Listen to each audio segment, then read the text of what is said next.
जालना जिल्ह्यातील रामनगर परिसरातील आनंद भारत गॅस गोडाऊनमधून मोठ्या प्रमाणात गॅस सिलेंडर चोरी झाल्याची घटना समोर आली। अज्ञात चोरट्यांनी तब्बल 110 सिलेंडर लंपास केल्याने परिसरात खळबळ उडाली। या प्रकरणी सिद्धार्थ आढाव यांच्या फिर्यादीवरून मौजपुरी पोलीस ठाण्यात गुन्हा दाखल करण्यात आलाय। पोलिसांनी तपासाला वेग दिलाय।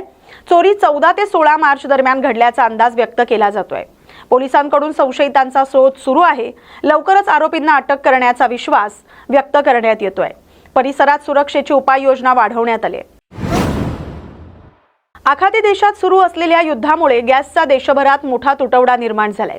व्यावसायिक गॅसचा पुरवठा बंद झाल्याने याचा फटका आता गावखेड्यातही बसताना दिसतोय। बुलढाण्याच्या मेहकर तालुक्यातील हिवरा आश्रम इथं जवळपास 6000 विद्यार्थी शिक्षण घेतात।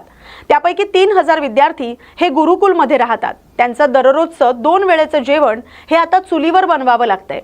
वाढतं तापमान आणि चुलीवर तयार करण्यात येणारं जेवण शिवाय होणाऱ्या धुरामुळे महिलांना मोठ्या अडचणींचा सामना करावा लागतोय। त्यामुळे तात्काळ गॅसचा पुरवठा सुरळीत करण्याची मागणी स्वयंपाकी महिलांकडून केली जाते। आम्हाला पहिले गॅसवर पोळ्या करत होतो तर 3 तास लागायचे। आता भरपूर वेळ लागला त्याच्यामुळे आणि वरचं ऊन आणि शेक जास्त त्रास व्हायला लागला। त्याच्याकरता सरकारने लवकरात लवकर काळजी करावं, आम्हाला गॅसची व्यवस्था करून द्या। आश्रम सर आपले इथे किती विद्यार्थी आहे आणि गॅसची परिस्थिती आहे, कशी परिस्थिती आहे? तर गेल्या काही दिवसापासून गॅसचा तुटवडा जाणवतोय। त्याचा फटका आम्हालाही बसला। आपल्याकडे गुरुकुल पद्धतीमध्ये 3000 विद्यार्थी राहतात। त्यांना दररोजचं 2 वेळचं जेवण, नाश्ता हे सगळं पुरवायला लागतं। सोबतच या ठिकाणी येणारे भाविक असतात, पर्यटक असतात, रुग्ण असतात, यांनाही आपण मोफत अन्नछत्रात जेवण पुरवतो। गॅस कमी झाल्यामुळे आम्ही पारंपरिक पद्धतीनं लाकडावर सध्या पोळ्या आणि भाजी करतोय। पोळ्या करायला मात्र लाकडाच्या धुराचा त्रास होतो, त्याची उपलब्धताही कमी असते।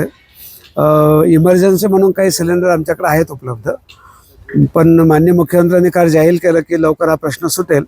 आम्हाला खात्री आहे लवकर प्रश्न सुटेल आणि पूर्ववत पहिल्यासारखंच वेळेवर जेवण देणे आणि सगळी व्यवस्था सुरू ठेवणे आम्हाला शक्य होऊ शकेल। किती जणांचा स्वयंपाक वेळेत बनवावा लागतो आणि किती सिलेंडर लागतात दररोज? दररोज आम्हाला 3-3.5 सिलेंडर लागतात।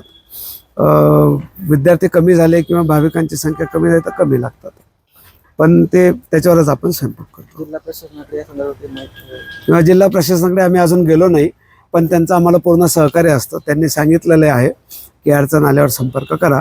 1-2-3 दिवसात हा प्रश्न मिटेल, तोपर्यंतचं सिलेंडर आम्ही ठेवलेलं आहे रिझर्व। जर प्रश्न बिकट झाला तर आम्ही नक्की प्रशासनाशी संपर्क करू। या बातमीसोबतच महाराष्ट्र बुलेटिन मध्ये आता इथेच थांबतोय। अशाच महत्त्वाच्या बातम्यांसाठी पाहत राहा न्यूज मराठी 24/7। नवा भारत, नवा विचार।